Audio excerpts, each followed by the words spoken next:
Thank him, thank him, thank him. Give him praise, give him praise. Glorify his holy name. Say, God, I thank you. I thank you, I thank you, I thank you. Thank you for being my Father. Thank you for being a good Father. I glorify you, Jesus. Thank you, Jesus. Thank you, Holy Spirit. Nakushukuru Bwana Yesu. Asante, asante, asante kwa neema ulionipa. Asante kwa ajili ya watoto wangu, kwa ajili ya familia yangu, kwa ajili ya nyumba yangu, kwa ajili ya kazi yangu, kwa ajili ya afya yangu. Kwa maana nimekula, nimekunywa, nimeamka, nimetembea. Asante Bwana Yesu. Thank you, Jesus. Thank you, Jesus. Thank you, Jesus. Asante Kristo. Asante Bwana Yesu. Nakushukuru Bwana. Nakushukuru Mungu wangu. Nakutukuza Mungu wangu. Asante wewe uweze kutenda mambo makuu zaidi ya yetu ambayo tuwazayo, kwa kadiri ya nguvu tenda kazi ndani yetu. Asante Bwana Yesu. Asante Bwana Yesu. Asante Bwana Yesu. Asante Mfalme. Asante Jehova.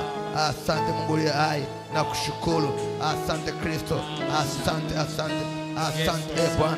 Asante Jehova. Asante Roho Mtakatifu. Asante Yesu, asante. Baba, asante. We give you glory. Tunakupa utukufu Bwana. Tunakushukuru Yesu. Tunakupa utukufu Bwana. Father, we glorify you. We glorify you. We glorify you. We glorify you. We glorify you. We glorify you. We glorify you. Oh, Rabba Shakayana Messiah. Rabo Shakayana Messiah. Rabba Sakayana Messiah. Rabba Kato Shakayana. Rabba Sakayana Messiah. Pokea sifa na utukufu. Rabba Seterebo Saka. Baba, tunakutukuza asubuhi ya leo. Unastahili Bwana. Unastahili Jehova. Unastahili mwenye uweza. Unastahili mwenye nguvu. Baba, unastahili. Father, we thank you. You receive glory. You receive honor. You are our Lord and our Savior. In the name of Jesus. Katika jina la Yesu. Amen. Amen. God bless you. God bless you. I want you to pray one prayer from the book of Psalm 23 from verse 6. Zaburi sura 23 mstari wa 6. Biblia inasema, hakika wema na fadhili zitanifuata siku zote za maisha yangu, nami nitakaa nyumbani mwa Bwana milele. Surely the goodness and the mercy shall follow me all the day of my life. Come again. Surely goodness and the mercy shall follow me all the days of my life. Come again. Surely goodness and mercy shall follow me all the days of my life. The word is surely.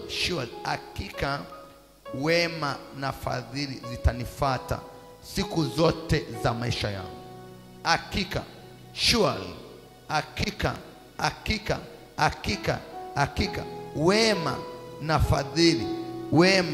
fadhili zitanifuata siku zote za maisha yangu. Na kutangazia asubuhi ya leo, hakika wema na fadhili za Mungu zitakufuata siku zote za maisha yako. Amen. Wema na fadhili za Mungu zitakufuata siku zote za maisha yako. Amen. Hakika wema na fadhili za Mungu zitakufuata siku zote za maisha yako. Amen. Sema hakika wema na fadhili zake Mungu zitanifuata siku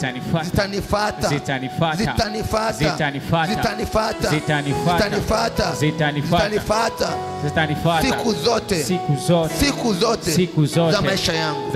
Omba ili ombe Bwana Yesu, asante. Hakika Bwana Yesu, asante. Nakushukuru. Hakika wema na fadhili zako zitanifuata siku zote za maisha yangu.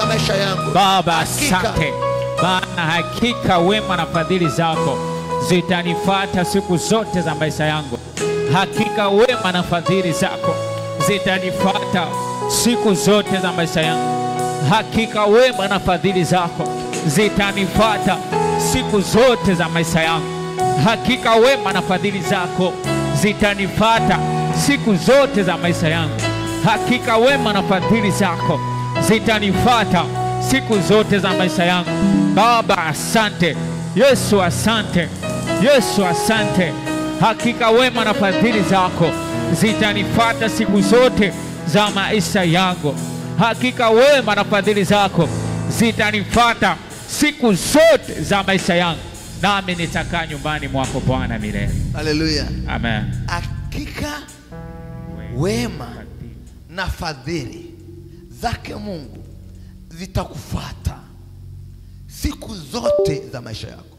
Amen. No matter watu wanasema nini, wanafanya nini juu yako, wema na fadhili za Mungu zitakufuata siku zote za maisha yako. Amen. Zitawafuata watoto wako siku zote za maisha yao. Amen. Zitafuata familia yako siku zote za maisha yako. Amen. Hakika wema na fadhili za Mungu zitakufuata siku zote za maisha yako. Hakika God said it.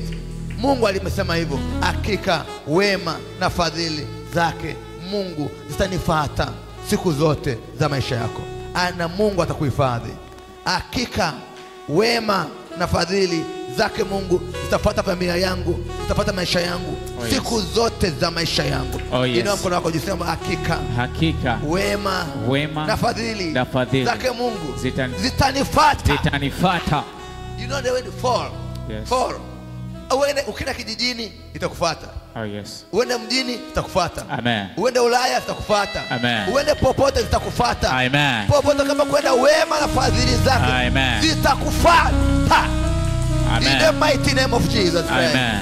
Inua mkono wako jisema wema wake na fadhili zake zitanifuata siku zote za maisha yangu. Zitafuata watoto wangu siku zote za maisha yao. Wema na fadhili za Mungu zitafuata watoto wangu. Wawe shuleni zitawafuata. Wawe nyumbani zitawafuata. Wawe mjini zitawafuata. Wawe kijijini zitawafuata siku zote za maisha yao. Omba dakika moja. Siku zote za maisha yao.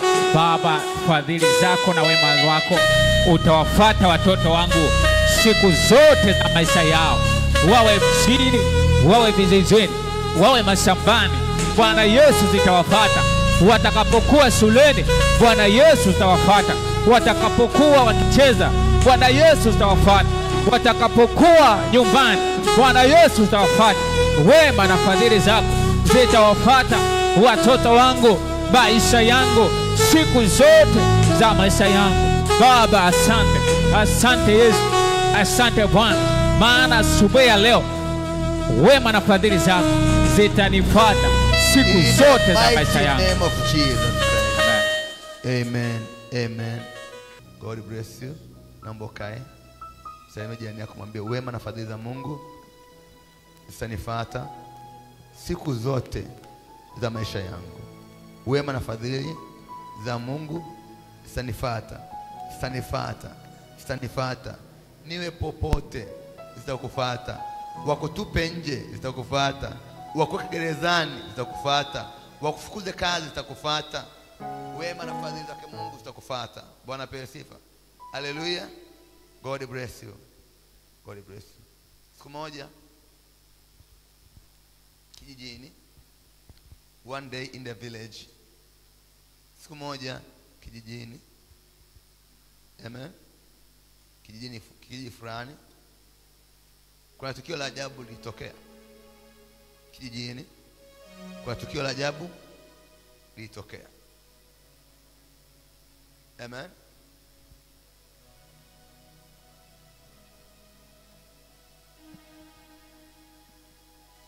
Kulikuwa kuna sehemu kuna mteremko mkubwa sana.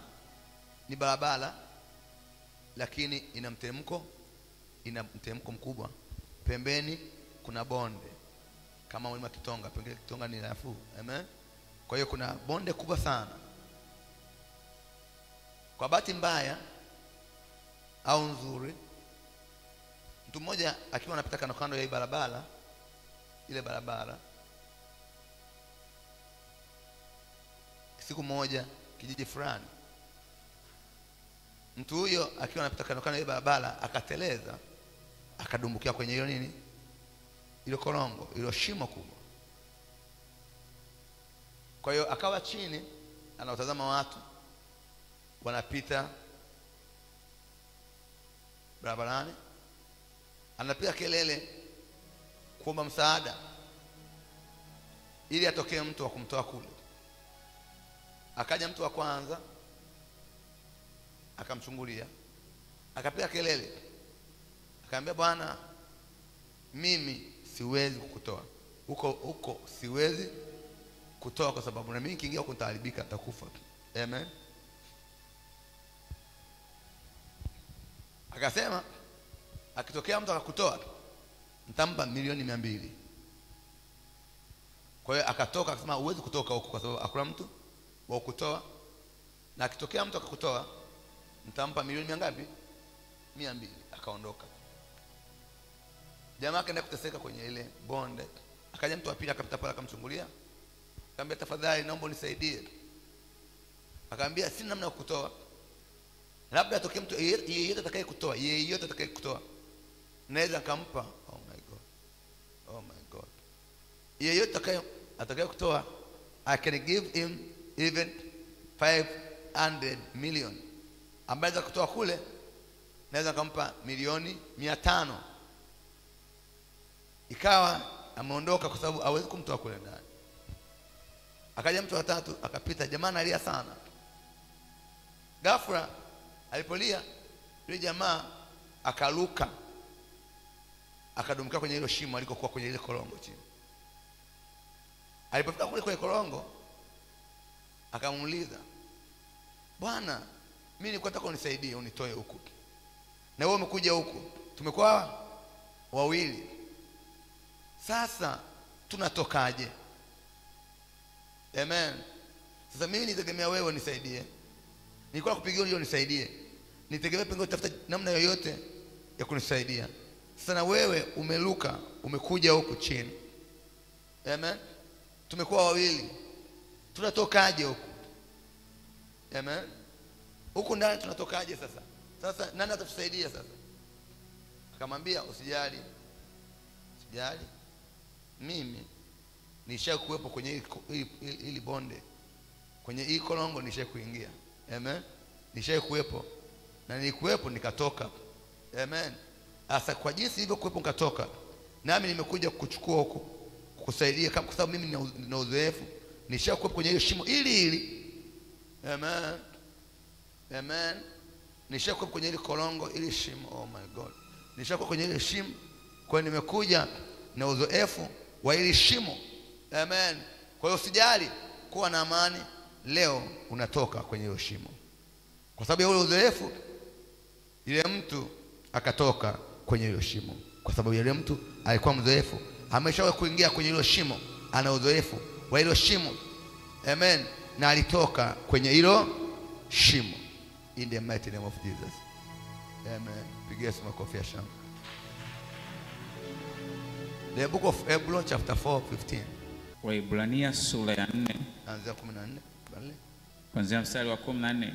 Biblia inasema, basi iwapo tunaye kuhani mkuu aliyeingia katika mbingu, Yesu mwana wa Mungu, na tuyashike sana maungamo yetu, kwa kuwa hamna kuhani mkuu asiyeweza kuchukuana nasi katika mambo yetu ya udhaifu.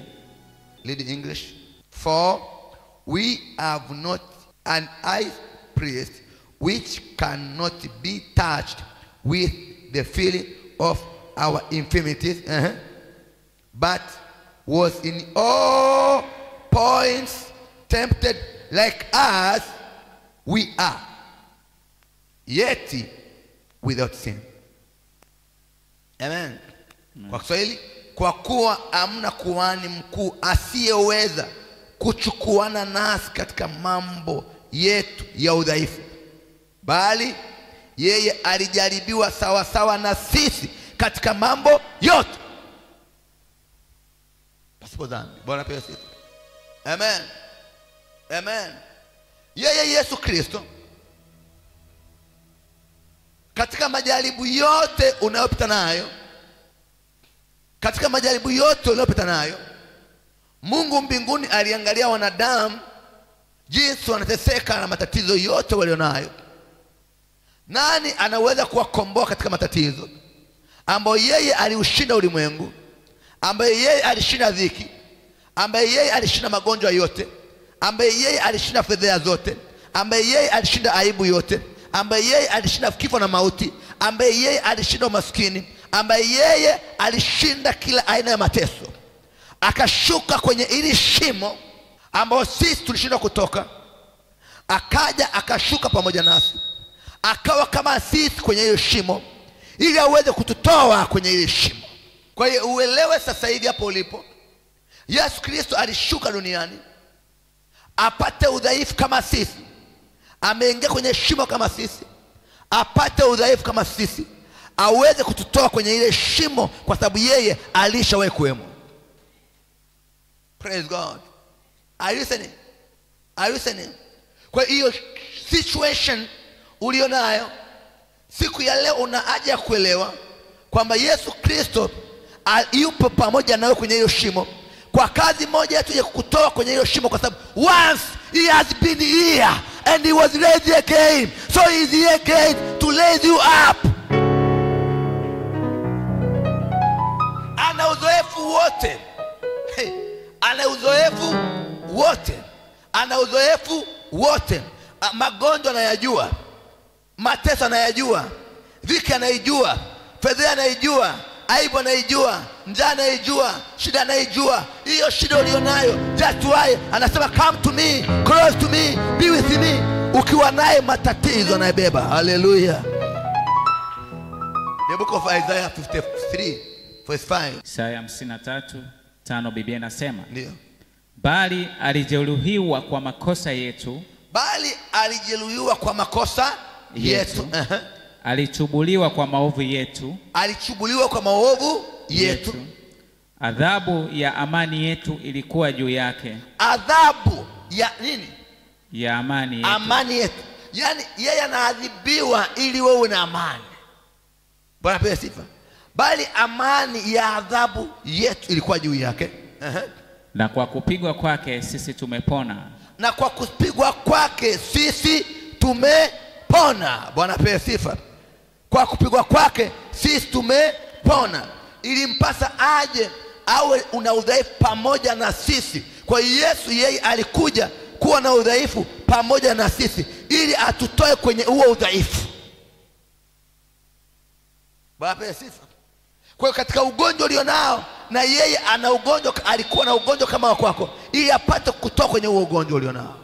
Amen. Amen. Aliyabeba mateso yetu, alibeba fedheha zetu, alibeba aibu zetu, alichubuliwa kwa ajili yetu, na kwa kupigwa kwake sisi tumepona.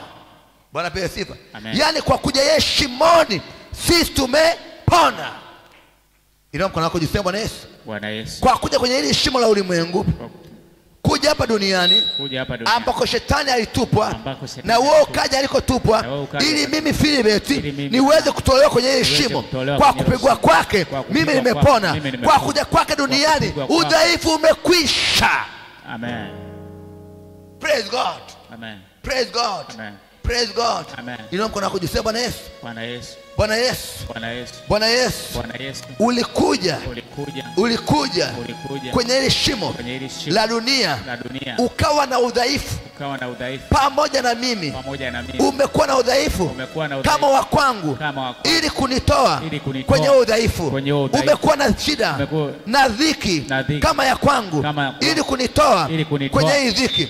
Ulipata feeling the infirmity. Alipata feelings of our infirmities. Alipata maumivu kama ya kwetu, maumivu, madhaifu kama nini ya kwetu, ili akiyasikia aweze kukutoa. Na ndio maana aliingia kwenye shimo ila ulimwenguni. That's why anasema ninyi sio ulimwengu huu. Haya mateso nilionayo na yeye anayasikia. Hiyo aibu ulionayo na yeye anayasikia. Hiyo fedheha ulionayo na yeye anayasikia. Hayo mapigo ulionayo na yeye anamfikia. Hayo mapigo kwa kupigwa kwake yeye nyinyi mnapona. Are you listening? Are you listening? Anakuja apigwe kama wewe, anakuja afedheheshwe kama wewe, anakuja aibishwe kama wewe, anakuja augue kama wewe, anakuja apitie shida kama wewe, ili kwako wewe upate kupona. Amen. I want to meditate this word of God. Nahitaji utafakari neno hili kwa umakini sana. Kuna jambo la ajabu linakutokea. Listen. Bali yeye alijaribiwa sawa sawa na sisi katika mambo yote. Kwamba umaskini Yesu akupitia nono. Yaani uko mwanaume anavyokupiga na mwenyewe ameshapigwa katika mambo yote. Kwa hakuna jaribu lolote la kwako ambao Yesu mwenyewe hajajaribiwa kwalo. Amen. Amejaribiwa pamoja na wewe katika mambo yote. Kwa ukiona jaribu lolote hauko peke yako. Jua uko pamoja na yeye. Unajaribiwa na yeye anajaribiwa. Oh my God. You get my point? Bwana pewe sifa. Unajaribiwa na yeye anajaribiwa. Kwa hapo kwenye jaribu yupo, mwambie yupo, hapa yupo, hapa yupo, hapa yupo, hapa yupo, hapa yupo, in the mighty name of Jesus. The book of Daniel chapter 3, go quickly fast. Danieli sura ya 3 kuanzia mstari wa 1. Nebukadreza mfalme alifanya sanamu ya dhahabu, ndio, ambayo urefu wake ulikuwa dhiraa 60 na upana wake dhiraa 6. Yes. Akaisimamisha katika uwanda wa Dura katika wilaya ya Babel. Ndio. Ndipo Nebukadreza akatuma watu kuwakusanya maamiri na manaibu na maliwali na makadhi, watunza hazina na mawaziri na mawakili na wakuu wa wilaya zote, ili wahudhurie wakati wa kuizindua ile sanamu mfalme Nebukadreza aliyoisimamisha. Ndipo maamiri na manaibu na maliwali na makadhi na watunza hazina na mawaziri na mawakili na wakuu wa wilaya zote wakakusanyika ili kuizindua ile sanamu mfalme Nebukadreza aliyoisimamisha. Wakasimama mbele ya ile sanamu mfalme Nebukadreza aliyoisimamisha. Ndipo mpiga mbio akapiga kelele akisema, enyi watu wa kabila zote na taifa na lugha, mmeamriwa hivi: wakati mtakapoisikia sauti ya panda na filimbi na kinubi na zeze na santuri na zomari na namna zote za ngoma, lazima kuanguka na kuiabudu sanamu ya dhahabu mfalme Nebukadreza aliyoisimamisha. Tangazo limetoka taifa zima, falme wote, atakayesikia filimbi na ngoma na zeze kipigwa, kila mtu ni kudondoka chini na kusujudia sanamu ya mfalme aliyoisimamisha. Na kila mtu asiyeanguka na kuabudu atatupwa saa hiyo hiyo katika tanuru ya moto uwakao. Na wakatoa condition, siku ikisema sitokusujudia hii sanamu, adhabu yake utatupwa kwenye moto wa tanuru iwakayo. Basi wakati huo watu wa kabila zote walipoisikia sauti ya panda na filibi na kinubi na zeze na santuri na zomari na namna zote za ngoma, watu wote na mataifa na lugha wakaanguka, wakaiabudu ile sanamu mfalme Nebukadreza aliyoisimamisha. Ndio. Basi baadhi ya Wakalidayo wakakaribia, wakaleta mashtaka juu ya Wayahudi, wakajibu wakamwambia mfalme Nebukadreza, mfalme uishi milele. Ndio. Wewe mfalme ulitoa amri ya kwamba kila mtu atakaposikia sauti ya panda na filimbi na kinubi na zeze na santuri na zomari na namna zote za ngoma, ni lazima anguke na kuabudu ile sanamu ya dhahabu. Ndio. Na kila mtu asiyeanguka na kuabudu atatupwa katika tanuru ya moto uwakao. Ndio. Wako Wayahudi kadha wa kadha uliowaweka juu ya mambo ya wilaya ya Babeli, yani Shadrach na Meshach na Abednego. Watu hawa mfalme hawakukujali wewe, hawaitumikii miungu yako wala kuiabudu ile sanamu ya dhahabu uliyoisimamisha. Mashtaka yakaenda kwa kuna watu watatu kwenye taifa zima. Mfalme aliposema lazima sanamu isujudiwe, hawa jamaa watatu Shadrach, Meshach na Abednego hawakusujudia. Kwa hiyo mashtaka yakaenda kwa mfalme.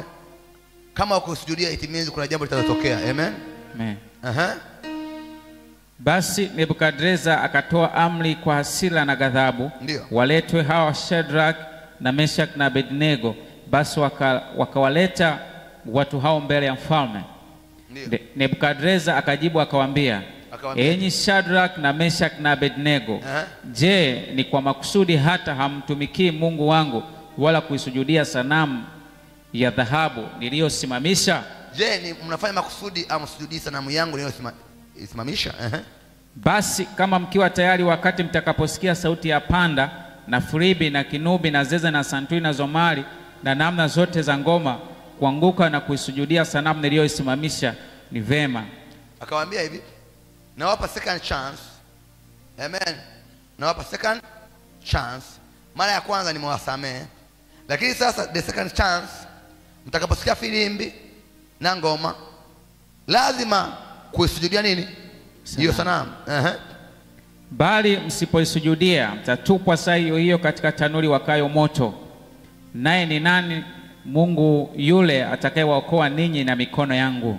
Rudia tena pale hapa. Bali msipoisujudia mtatupwa saa hiyo hiyo katika tanuri wakayo moto. Naye ni nani Mungu yule atakayewaokoa ninyi na mikono yangu? Akasema sasa msiposujudia, I want to know your God. Bali ni Mungu yupi? Ni Mungu yupi? Ni Mungu yupi atakayewaokoa ninyi na mikono yangu? Msiposujudia. Mimi Nebukadneza najua there is no God. Najua hakuna Mungu yeyote awezaye kuokoa na mikono yangu. Kama watu wengine wanasema kwamba hakuna awezaye kuponya HIV, cancer na pressure. Bwana apewe sifa. Amen. Tujue ni Mungu yupi awezaye kuokoa na mikono yangu. Inawezekana una HIV na kuambia nione ni Mungu yupi atakaye niondoa mimi. Bwana apewe sifa. Amen. Amen. Amen. Ni Mungu yupi nitaona ni Mungu, nijue kama yupo Mungu anaweza kuokoa na mikono yangu. Ndipo Shadrach na Meshach na Abednego wakajibu wakamwambia mfalme, ndio, Nebukadneza. Wakasemaje? Nebukadneza. Hawakumjibu mfalme, wakamwita hello, Nebukadneza. Cheo wameweka pembeni cha mheshimiwa Nebukadneza mfalme. Wakasema Nebukadneza. Hamna haja kukujibu katika neno hili. Ndio. Kama ni hivyo, Mungu wetu tunayemtumikia aweza kutuokoa na tanuru ile iwakayo moto. Let us tell you something, Nebukadneza. Amen. Amen. There is God we worship. Huyo Mungu tunayemwabudu, huyo Mungu, huyo tunayemwamini Mungu wetu, huyo aweza kutuokoa katika tanuru liwakao moto. Lakini habari ya kusujudia sanamu, no. Naye atatuokoa na mkono wako, mfalme. Ndio. Bali kama sivyo, ujue mfalme, ya kuwa sisi hatukubali kuitumikia miungu yako wala kuisujudia hiyo sanamu ya dhahabu uliyoisimamisha. Wakamjibu live. Wakamwambia Nebukadneza, sikia, unahitaji kupiga kengele na filimbi ili kutujaribu. Tunakujibu moja kwa moja, sisi hatuwezi kuisujudia sanamu yako. Kwa hiyo kama ni moto, washa sasa hivi. Praise God. Amen. Ndipo Nebukadneza akajaa ghadhabu. Ndio. Na sura ya uso wake ikabadilika juu ya Shadrach na Meshach na Abednego. Ndio. Basi akatoa amri watie moto ile tanuru mara 7 kuliko desturi yake ya kutiwa moto. Akasema tumezoea sasa, huu moto unatiwa mara hii unawaka mara sasa uzidisha mara ngapi? 7. Kama tulikuwa tunaweka mizigo 100 ya kuni, uweka mizigo 700 ya nini? Ya kuni. Bwana pewe sifa. Kwa itie mara ngapi? Mara 7. Yani moto usiwake mara 7. Amen. Akajawa ghadhabu, akasema jamani, andai tanuru sasa hivi. Na moto uwe mara ngapi? Waambie uwe mara 100, mara 200. We don't care. Bwana pewe sifa. Amen. Kisha akawaamuru baadhi ya watu mashujaa wa jeshi lake kuwafunga Shadrach na Meshach na Abednego. Ndio. Na kuwatupa katika ile tanuru iliyokuwa ikiwaka moto. Basi watu hao wakafungwa hali wamevaa suruali zao na kanzu zao na joho zao na mavazi yao mengine. Naomba watu watatu, naomba vijana watatu, ndio vijana watatu. Listen now. Hawa jamaa wamewashika hapa, soma vizuri, shika mmoja mmoja. Basi watu hao wakafungwa hali wamevaa suruali zao na kanzu zao na joho zao na mavazi yao mengine. Ndio. Wakatupwa katikati ya ile tanuri iliyokuwa. Yes.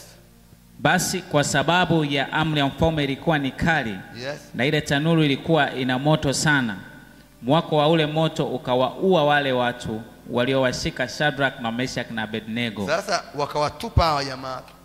Matokeo yake moto ukawateketeza hawa. Amen. Dondoka chini hawa.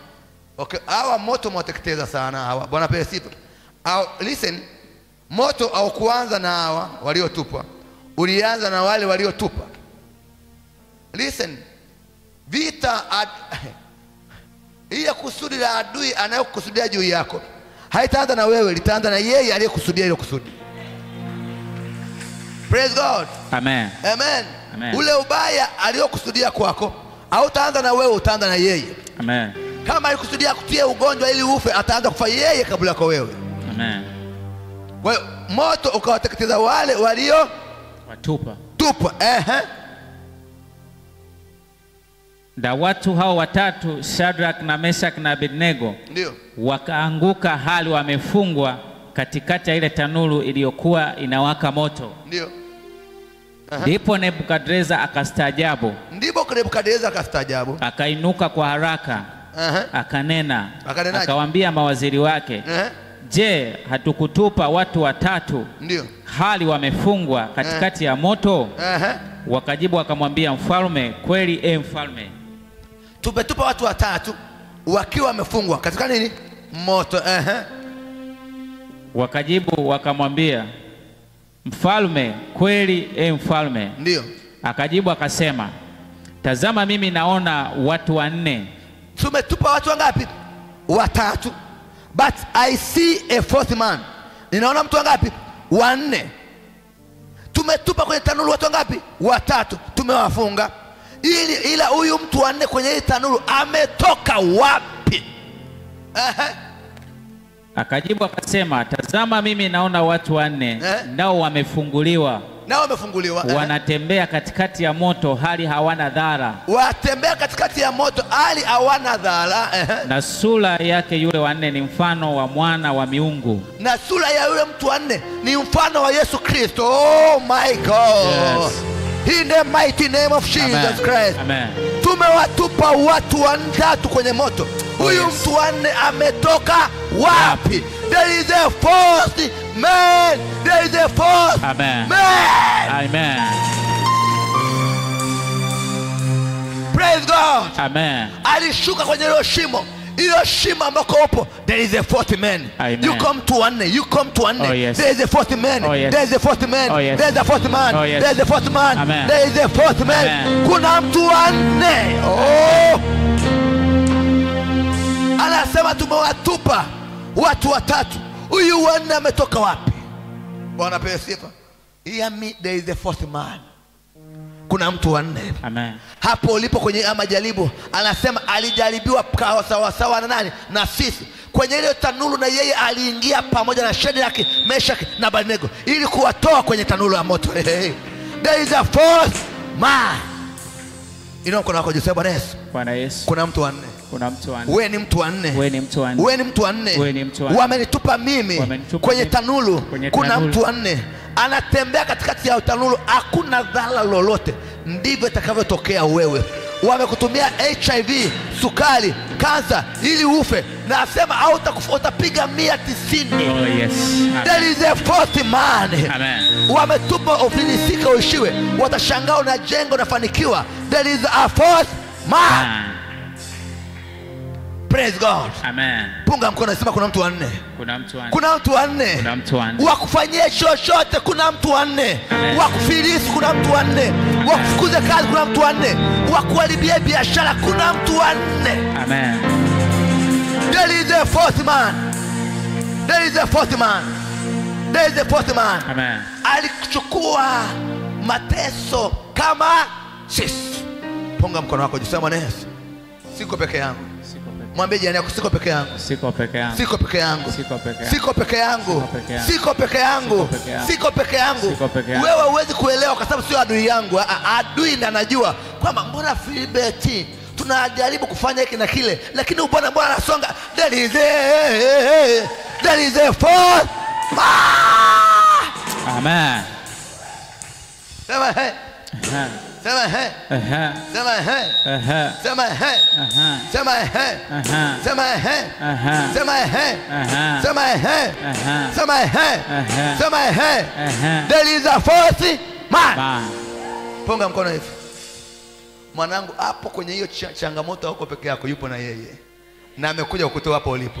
kwenye hiyo tanuru yupo, kwenye mateso yupo, kwenye ugonjwa yupo. Amen. Kila mahali yupo. Amen. There is a fourth man. Amen. Simama juu, sema siko peke yangu. Siko peke yangu. Siko peke yangu. Siko peke yangu. Mwanangu uko peke yako, furahi. Unatoka kwenye tanuru, unatoka. Amen. Unatoka. Amen. Unatoka. Amen. Unatoka. Amen. Unatoka. Amen. Unatoka. Amen. Unatoka. Amen. Dodoma mnatoka. Amen. Arusha mnatoka. Oh yes. Mwanza mnatoka. Oh yes. Unatoka. Oh yes. Unatoka. Amen. Unatoka. Amen. Unatoka. Amen. Unatoka. Amen. Kwenye hali unatoka. Amen. Unatoka. Amen. Unatoka. Amen. Unatoka. Amen. Unatoka. Amen. There is a fourth man. Amen. There is a fourth man. Oh yes. Hata kama mama amekuacha, hayo maisha unayaacha, unatoka. Amen. Hata kama umeugua miaka mingi, unatoka. Hata kama una fedha kwenye kipindi hicho, unatoka. Amen. Hata kama hujafanikiwa, unatoka. Amen. Unatoka. Waliwekwa kwenye tanuru imeoshwa mara 7. Walitoka wakutoka. Walitoka. Walitoka wakutoka. Walitoka. Unatoka. Wameweza kunatoka. Hata hii Petro na Yohana, Petro alipofungwa na Paulo akafungwa kwenye gereza, Paulo akawa gerezani, malaika akampiga sana, oh brother please, tuko pamoja kwenye gereza, akalifungua gereza, wakatoka. Bwana apewe sifa. Unatoka. Uwezo wa kuweka kwenye tanuru wanao. Amen. Lakini uwezo wao kutoka wawezi, ila wewe unatoka. Bwana apewe sifa. The Bible says, no weapon that will be formed against you shall prosper. Oh my God. Hallelujah. Amen. Hakuna silaha itakaoundwa dhidi yako ikafanikiwa. Listen. Kuundwa silaha inawezekana. Wanaweza kuunda nini? That's why hakuna silaha itakaoundwa juu yako. Uwezo wa kuunda silaha wanao, lakini haiwezi kufanikiwa. Amen. No weapon that will be formed against thee shall prosper. Amen. You have to understand it. Amen. Amen. Wanakutengezea silaha nyingi lakini hazifanikiwi. Oh yes. Waambie hazifanikiwi. Hazifanikiwi. Hazifanikiwi. Hazifanikiwi. Hazifanikiwi. Hazifanikiwi. Hazifanikiwi. Hazifanikiwi. Unatoka. Amen. Unatoka. Amen. Unatoka. Amen. Unatoka. Amen. Piga makofi, sema natoka, natoka, Natoka, natoka. natoka, natoka, natoka, natoka, natoka, natoka, natoka, natoka. In the mighty name of Jesus Christ. Amen. Hallelujah. Amen. God bless you. Amen. Hear me. Kuna watu wengine mnawajua, mna nyumba, mmejenga nyumba, mna magari, mnaendesha, lakini ukikumbuka maisha ulikotokea wewe, ukikumbuka yale maisha uliyokuwa nayo, umetoka hujatoka? Umetoka hujatoka? Umetoka. Kuna maisha fulani uliyaishi, do you remember it? Yes. Do you remember that life? Unakumbuka maisha? Unakumbuka? Sema umetoka hujatoka? Hata hayo utatoka. Amen. You come, utatoka. Utatoka. You must remember, utatoka. Amen. There is God. In the mighty name of Jesus Christ. Punga mkono, sema Yesu natoka. Yesu natoka. Natoka. Natoka. Natoka. Natoka. Natoka. Natoka. Natoka. Natoka. Sema natoka. Natoka. Ningetamani ungerukaruka wewe unanitazama. Ungesema natoka. Natoka. Natoka. Kuna mtu wanne. There is a fourth man. Ila mkono wako juu. Hivi unaelewa jambo hili? Watu wangapi? Watatu. Anauliza hivi, mimi ndiye Nebukadreza, nimesema tanuru iwashwe mara 7, imewashwa. Tumewatupa ngapi? Watatu kwenye tanuru. Huyu mtu wa 4 ametoka wapi? Na sura yake ni kama mwana wa Mungu aliye hai. Imetoka wapi? Na watu wako pamoja naye wanatembea kwenye tanuru la moto, hata hawana dhara hata mmoja. Bwana apewe sifa. Ndio itaka kutokea wewe leo.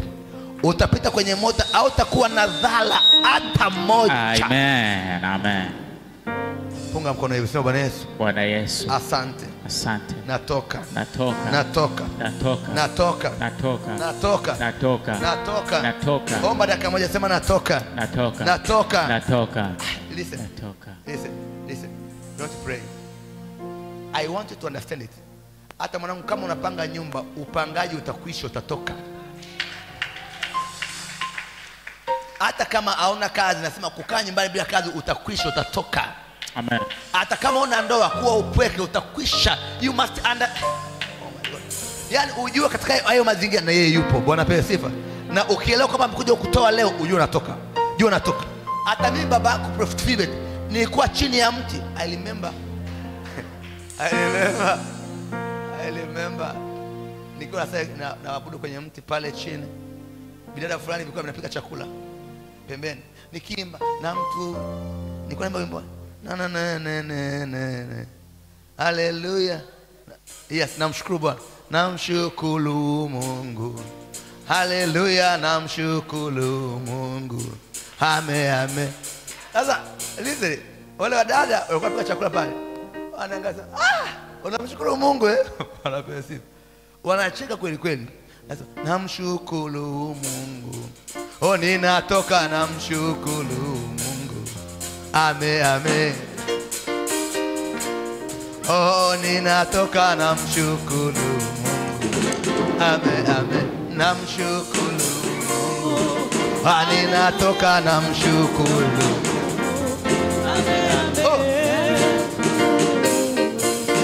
ninatoka namshukuru.